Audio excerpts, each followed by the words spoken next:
El tema de hoy se titula La prudencia. Qué tema tan importante, ¿verdad? Y vamos a continuar y vamos a tener el primer versículo. El primer versículo es consejo de José. Miren José, cómo aconsejó de cómo se debería de usar a alguien prudente. Vamos a Génesis capítulo 41, versículos 33 al 37. Génesis capítulo 41, versículos 33 al 37.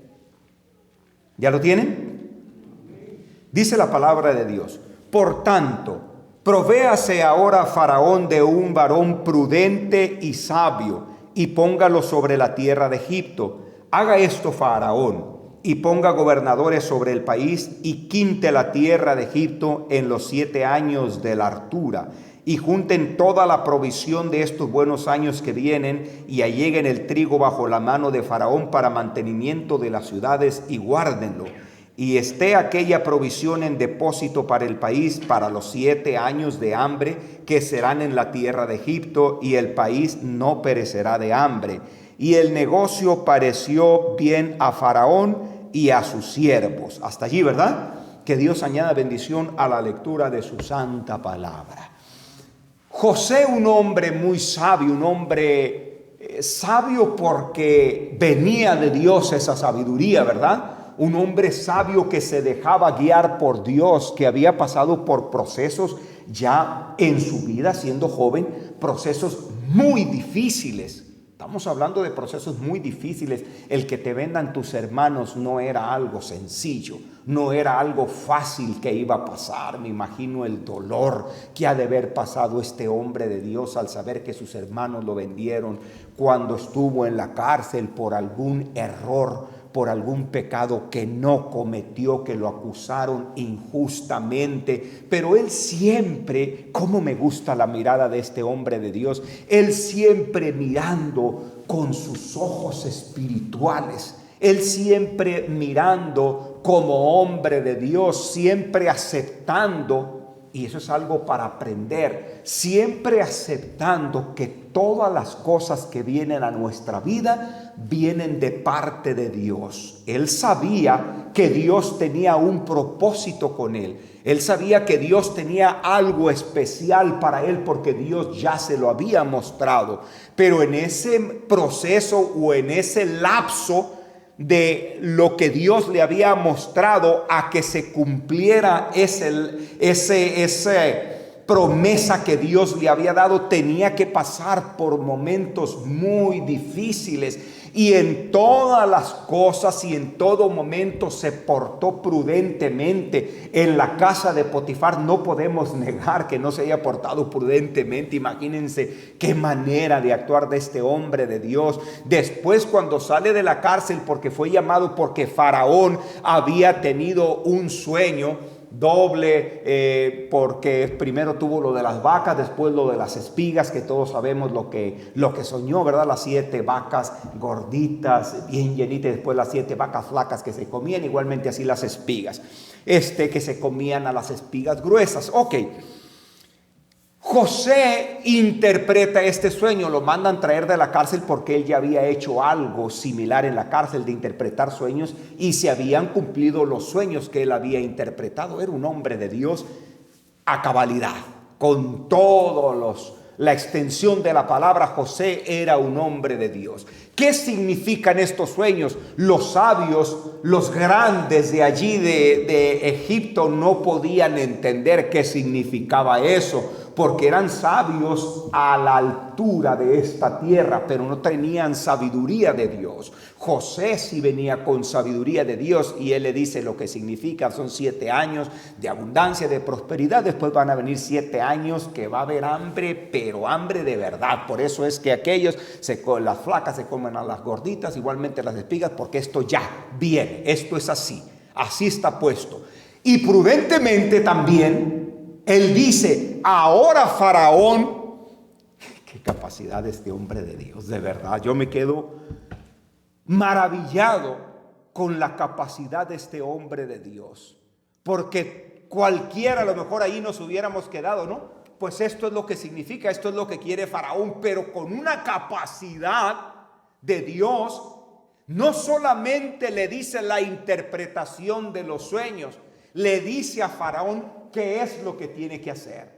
A Faraón, era Faraón y estando ahí los sabios que se creían sabios en la tierra, y él le dice lo que tiene que hacer. Mira, lo que tienes que hacer es que tienes que quintar la tierra, guardar una quinta parte para en estos momentos que hay abundancia, para cuando venga el momento de la escasez, cuando venga el momento de la hambre, tú tengas almacenado. Y esos 7 años de hambre, no pase hambre Egipto, porque si no van a perecer de hambre. Para esto Faraón debe de escoger un hombre prudente. Así le dice, ¿no? ¿Cómo dice el primer versículo? Por tanto, provéase ahora Faraón de un hombre prudente y sabio. Mira las dos virtudes que escogió José. Por eso es tan importante que un líder, que un pastor, que un encargado tenga esa virtud de la prudencia. Es bien necesario, y más aquí en el pueblo de Dios. Por eso David, cuando Salomón le dice que Dios te dé prudencia, le dice a Salomón porque miraba la importancia de la prudencia. Que sea prudente para que el pueblo te quiera, para que el pueblo te siga, para que el pueblo te confíe sus problemas, las cosas que tienen, te las confíen, porque van a ver que tú eres un hombre prudente, que no andas hablando de aquí para allá y de allá para acá. Eres prudente porque respetas la vida de los demás, porque respetas la vida de las otras personas, y esa es la cualidad de un hombre que es prudente. Y por eso José le dice a Faraón: provéase ahora Faraón de un hombre sabio y prudente, que tenga esta virtud, que sea prudente. Por eso es tan importante que nosotros busquemos esa cualidad delante de Dios, la prudencia. Si allí era importante en el pueblo de Egipto para poder gobernar, para poder tener eso, para poder almacenar todo eso que dijo José, que ya después pues Faraón puso a José, ¿no? ¿Quién más prudente que José? Dijo: oye, pues si él me está diciendo esto, me está diciendo los sueños y hasta me está diciendo qué es lo que tengo que hacer, pues qué hombre más sabio y más prudente que José. Ahí Faraón usó su inteligencia como Faraón. Claro, Dios tenía todo preparado. Dios trabaja de una manera tan maravillosa, tan tremenda. Dios trabaja de una forma tan hermosa, y ya lo pone a él que se encargue de todo Egipto. Solamente yo seré sobre ti, pero tú tendrás el anillo del rey. Óyeme, le dice unas cosas tan grandes. ¿Por qué? Porque Dios tenía un plan con José, pero tenía que pasar por todos estos momentos, todos los momentos difíciles, para poder llegar hasta este lugar donde llegó, porque era un varón prudente. Por eso es tan importante la prudencia. Y no piensen que solamente el encargado, el pastor, no, todo, la juventud, cuando se conduzcan con prudencia en todas las cosas, ustedes van a ver que van a empezar a prosperar en su vida espiritual, porque la prudencia es tan importante, tanto aquí en el pueblo como cuando te desenvuelves allá afuera con la gente de afuera, aún en las tiendas donde estés laborando, donde sea, que haya prudencia, para que el mundo se dé cuenta que tú eres un siervo de Dios. Porque esa es una de las cualidades que debe de tener el hombre de Dios: ser prudente para las cosas. Y aquí José aconseja de un hombre sabio y prudente. ¿Qué dicen, hermanos? La prudencia, qué importante, bendito sea el Señor. Continuamos. Segundo verso. Al refrenar la lengua. Ay, ay, ay. Aquí siento que, a ver si no me descalabro yo solo. Proverbios 10, 19, pero es lo que habla el Espíritu de Dios, ni modo de quitar este versículo. No, no se puede. No se puede. Proverbios 10, 19. Dice la palabra de Dios: en las muchas palabras no falta pecado, mas el que refrena sus labios es prudente. Que Dios añada bendición a la lectura de su santa palabra. ¿Qué les parece este verso? Qué tremenda enseñanza, ¿verdad? ¿Verdad? Sí, porque como todos hablamos mucho, todos nos quedamos pensando, hijo, son raros los que no hablan, casi todos nos gusta estar hablando y hablando y hablando, todos nos quedamos, ¿será para mí? ¿Seré yo? Sí, somos todos. ¿Para qué nos queremos hacer los limpiecitos? De que no, todos, a veces yo he visto que a veces nos soltamos y nos damos, todos así nos pasa, no sé por qué tenemos, por eso la lengua no tiene hueso y hablamos y hablamos y hablamos. Miren con qué facilidad hablo y no paro de hablar.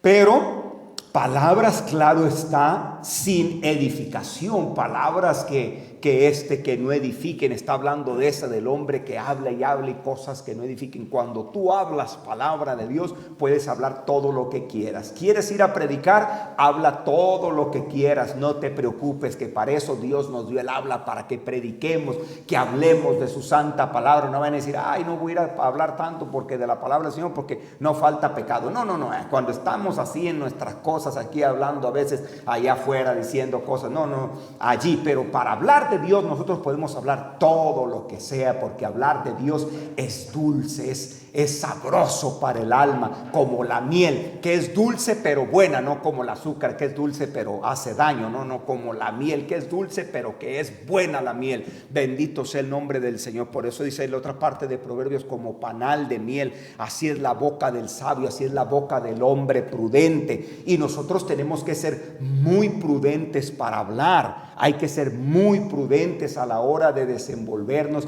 a la hora de hablar con los hermanos, de no hacer sentir mal, de no dañar, porque es nuestro hermano. Hay que tener mucha prudencia con eso. A veces hay que callar. Es bien necesario que a veces guardemos silencio. No siempre hay que hablar. A veces hay que guardar silencio porque allí hay prudencia también. Si no sabes lo que vas a decir o vas a hablar cosas que ni siquiera estás seguro, mejor guarda silencio.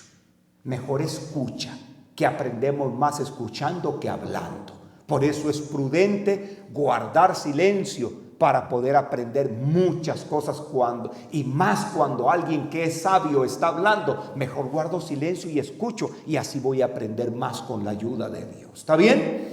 Con la ayuda del Señor. Vamos a continuar rapidito. De las vírgenes, Mateo 25, 1 y 2.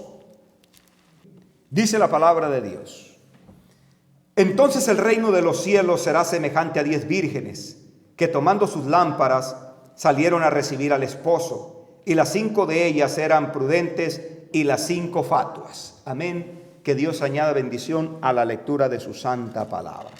¿Por qué viene esta enseñanza de las 10 vírgenes?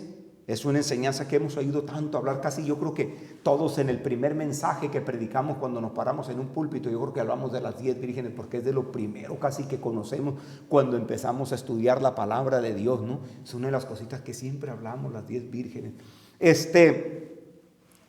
Le preguntan al Señor, ¿cuándo serán estas cosas? En el capítulo 24, versículo 3, ¿cuándo serán estas cosas y qué señal habrá de tu venida y del fin del mundo?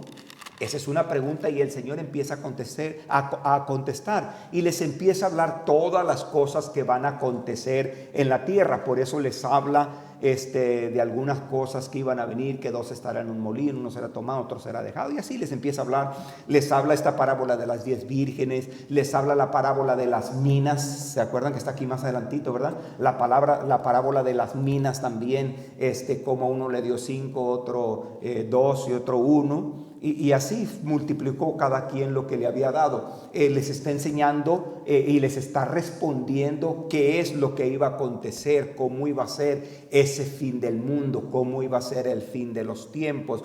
El Señor es un hombre sabio. El Señor es un hombre con mucha capacidad para enseñar, nosotros a veces no alcanzamos a comprender estas cosas porque no estamos en aquellos tiempos. Si hubiéramos estado en aquellos tiempos, supiéramos cómo son las bodas de aquellos tiempos, a lo mejor pudiéramos entender un poquito más esta parte de la palabra de Dios, ¿verdad? Según dice la historia, que en aquellos tiempos las vírgenes o las novias, cuando iban a recibir el esposo, tenían que hacerse como un baño ritual, algo así, yo leí. Tenían que hacerse un baño ritual mientras el esposo preparaba y todo, y ellas se juntaban con algunas mujeres que eran vírgenes también en esos tiempos. Así celebraban las bodas, se juntaban con mujeres que eran vírgenes, podían ser 10, no sé si serían exactamente 10, podían ser 10 creo, y por eso el Señor pone de 5 fatuas y 5 prudentes. Entonces dice que estaban ahí esperando, el esposo podía llegar a cierta hora o tardar un poco más.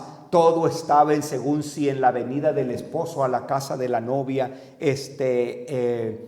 a lo mejor lo entretenían los amigos porque él venía con algunos amigos y todo eso. Así eran las bodas en aquel tiempo, hasta que llegaban a la casa de la novia y ya se iban al lugar de la casa del novio, que era muchas veces donde se casaban, y ellos ya ahí preparaban su lugar donde iban a vivir o preparaban su propia casa.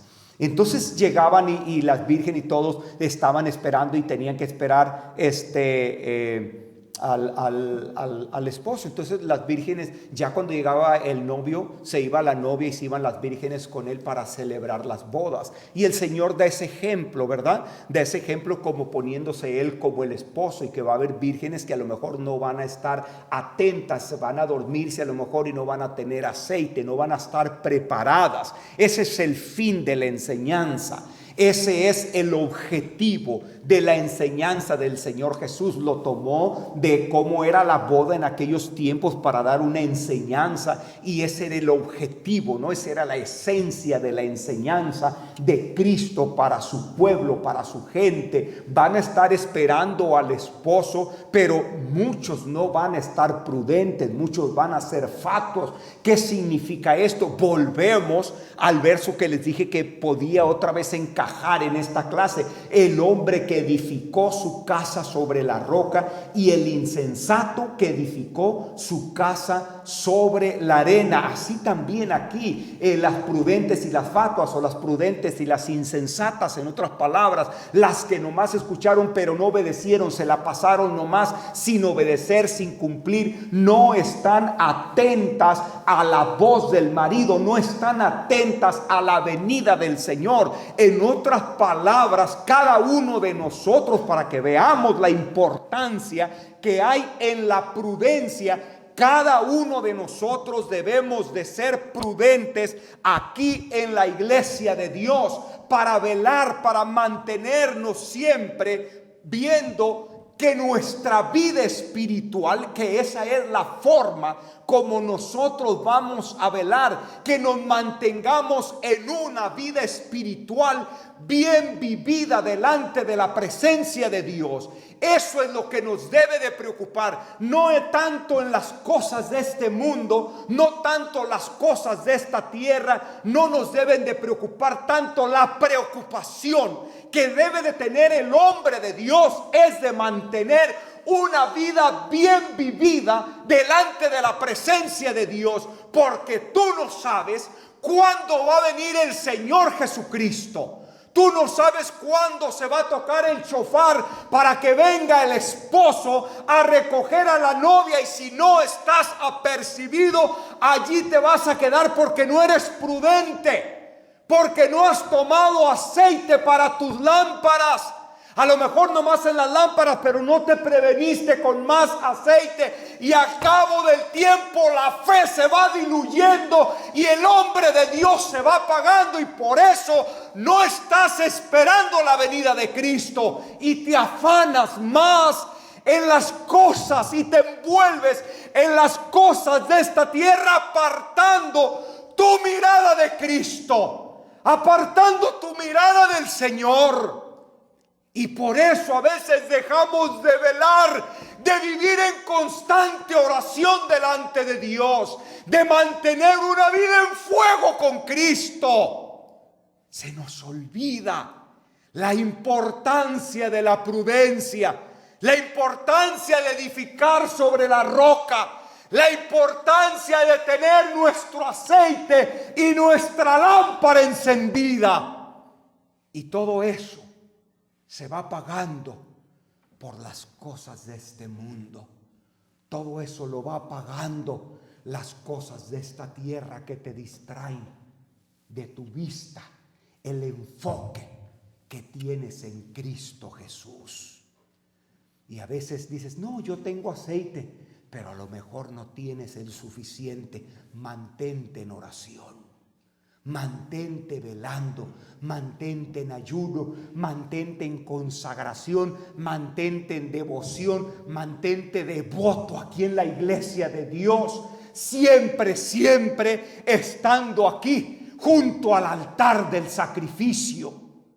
Mantente de esa manera, porque tú no sabes cuándo va a ser la venida del Dios Todopoderoso. Y que si a ti o a mí o a alguno de los que estamos aquí mañana nos llama, ¿estamos preparados? ¿Tenemos el suficiente aceite para presentarnos delante de Dios? ¿O todavía estamos embelecidos en las cosas de este mundo? ¿Cómo está nuestra vida espiritual? ¿Qué contacto tienes con Dios? ¿Qué contacto frecuente tienes para estar con el Señor? ¿Cuál es tu mirada a Dios? ¿Cómo le miras? ¿Cómo lo observas? ¿Qué concepto tienes de Dios? ¿Cómo miras al Señor? ¿Qué mirada tienes hacia el Todopoderoso? ¿O vives a lo mejor pensando esto como un trabajo, como una manera de vivir? Porque ya aquí me adapté, porque ya aquí vivo bien. No, mis hermanos, tienes que sentir a Dios. Tienes que sentir al Señor, tienes que entender que esto es parte de la obra de Dios, que tú eres de Dios, que tu vida le pertenece a Dios, que tu respirar es de Dios, que tu hablar es de Dios, que tu mirar es de Dios, que tu vida es de Dios. ¿Cómo estás velando? ¿Cómo estamos, hermanos? ¿O estamos dormidos? El diablo nos ha dormido en la indiferencia y se nos olvida la importancia, la necesidad que hay en el alma de cada uno de nosotros para mantenernos limpios delante de Dios. No dejen que las cositas de esta tierra destruyan su mente, que las distracciones de este mundo desvíen su mirada de Cristo. ¿Cómo hace falta que se levanten hombres fieles? ¿Cómo hace falta que se levante juventud con corazón para Dios? Gente que lleve el peso de la responsabilidad y ya dejar de estar jugando con estas cosas y de verdad llevar en el alma esta doctrina gloriosa y decir: voy a ser un líder y voy a ayudar a la juventud en el nombre del Señor. ¿Cómo hace falta esa gente? Porque nos falta tener una mirada más clara de lo que es Dios. Tenemos que ser prudentes, muy prudentes, hermanos, para conducirnos, para hablarle al hermano más pequeño, al que está débil. El que está débil no tiene la misma fuerza que el que está fuerte.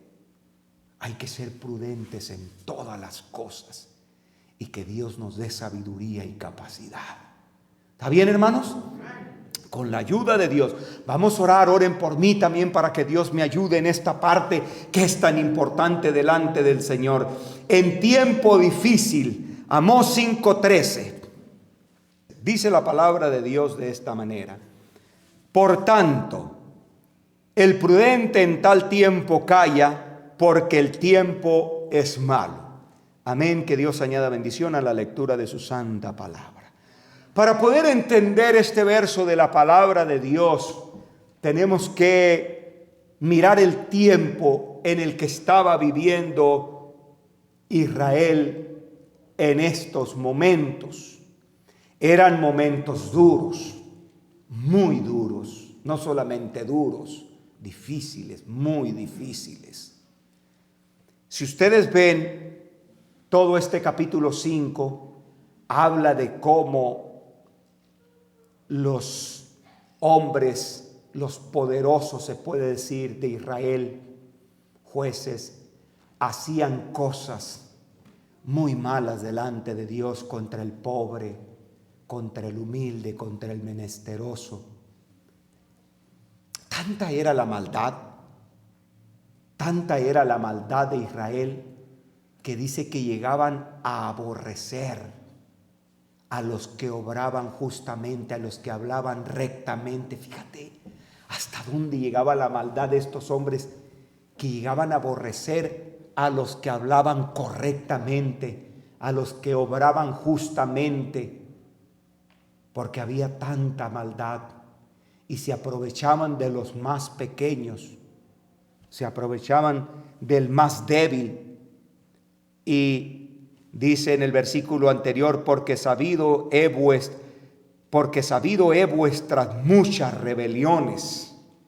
Yo sé todas las rebeliones que tienen. Aquí está Dios diciéndoles: y vuestros grandes pecados, que afligen al justo y reciben cohecho, y a los pobres en la puerta hacen perder su causa. Qué gente tan triste su forma de conducirse. Por tanto, el prudente en tal tiempo calla, porque el tiempo es malo. El hombre prudente en esos tiempos era tan malo, la situación era tan triste, que preferían callar. No vaya a ser que hablando yo me vaya peor y también a mí me vayan a hacer cosas. El hombre prudente mejor callaba. ¿Hasta dónde llegó el pecado de esos hombres que mejor preferían callar, sufrir pero callados? Porque si hablo me va a ir peor, ellos son los que tienen el poder. Ese tiempo era un momento muy difícil. Ahora, gracias a Dios, la cosa es diferente. Todos tenemos derechos a hablarle al pastor y decirle nuestros problemas, nuestras necesidades. Que Dios libre, que haya un pastor o un encargado que tenga amenazado el rebaño, a las ovejas, que si hablan a lo mejor les va a ir peor. Que Dios libre que haya algo así en la iglesia de Dios. Que Dios libre eso, porque eso es de hombres malos, de hombres que se han apartado de la voluntad de Dios. Entonces, que Dios nos ayude, que Dios tenga misericordia y que podamos vivir prudentemente en la iglesia y así nos podamos conducir, como les hablaba a algunos hermanos, cuando unas personas conducen un carro sin prudencia, puede haber muchos accidentes y puede dañar a muchas personas. Si tú conduces con precaución, si tú conduces con prudencia, no hay accidentes. Es mejor. Por eso condúcete aquí en la iglesia con mucha prudencia para no causar accidentes espirituales y para no dañar a terceras personas. Qué importante es la prudencia en el hombre de Dios. Que Dios reciba la gloria.